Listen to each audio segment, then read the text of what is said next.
आदित्यनाथ जी के नेतृत्व में, जिसमें लगभग 1 करोड़ लोगों को रोजगार मिलने जा रहा है। $5 ट्रिलियन इकोनॉमी जो प्रधानमंत्री ने रखा है, उसमें $1 ट्रिलियन की इकोनॉमी का लक्ष्य उत्तर प्रदेश से है। और देखिए आप बनारस में बैठे हैं, मॉडर्न बनारस हमारे जो इवेंट है उसका भी नाम है। आपको क्या लगता है, प्रधानमंत्री का संसदीय क्षेत्र है, यहाँ बहुत कुछ बदल गया। देखिए आप टेंट सिटी में बैठे हैं, हालांकि विपक्ष इसका बहुत विरोध कर रहा है, टेंट सिटी गलत लग गई। बनारस कितना बदला आपको, चूंकि प्रधानमंत्री की कॉन्स्टिट्यूंसी है? बनारस का बहुत कुछ परिवर्तन हो गया।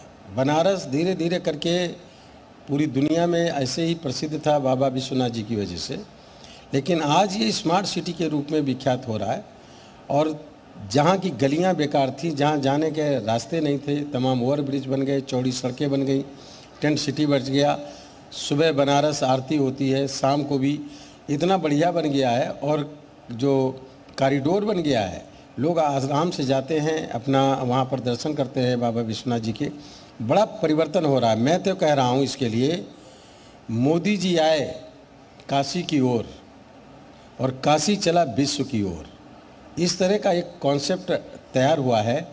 और मोदी जी ने काशी को पूरे विश्व में आकर के प्रसिद्ध कर देने का काम किया है। लगातार यहाँ पर काम करने का काम जिस तरीके से हमें जा रहा है, और टेंट सिटी का हो या विकास का, विपक्ष विरोध किसका कर रहा है? टेंट सिटी का, विकास का, डेवलपमेंट का, इसका विरोध क्यों कर रहा है? वो उन्होंने किया नहीं।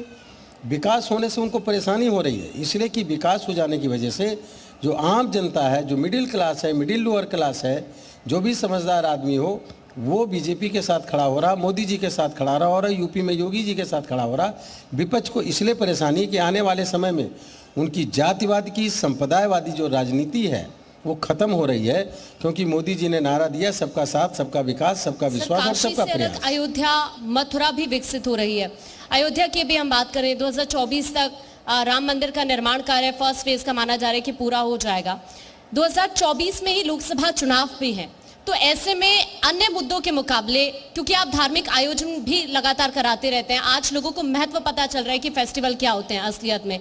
काशी का महत्व आप देखिए, अयोध्या का महत्व आप देखिए, बढ़ गया है। लोग यहाँ पर आना चाहते हैं, एक बार देखना चाहते हैं, दर्शन करना चाहते हैं, क्योंकि पहले ऐसा नहीं था। तो क्या ये भी एक बड़ा मुद्दा 2024 में रहने वाला है? देखिए, जितना ज़्यादा हमारे यहाँ के प्लेस प्रसिद्ध होंगे, उतने ज़्यादा बाहर से लोग आएंगे, उससे इकोनॉमी हमारी बढ़ेगी निश्चित तरीके से, जितना ज़्यादा पर्यटक बढ़ेंगे।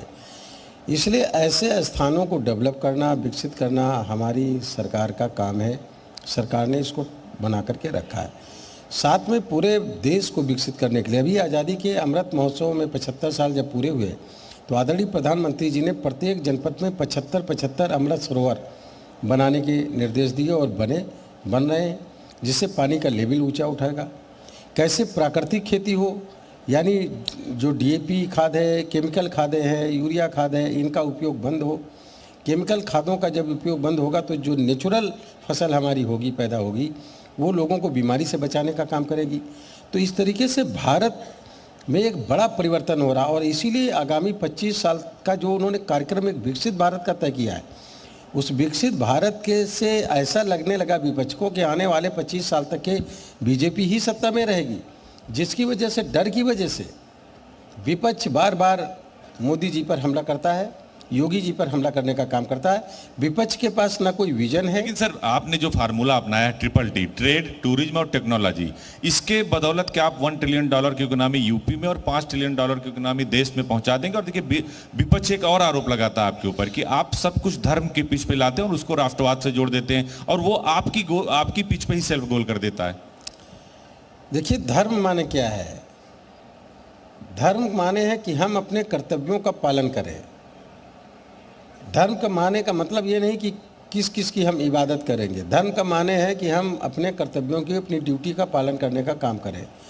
जो लेकर के उद्देश्य हमारी सरकार चल रही है, उस उद्देश्य से आदरणीय प्रधानमंत्री जी ने 15 अगस्त 2021 को लाल किले से बोले थे, local for vocal, vocal for local.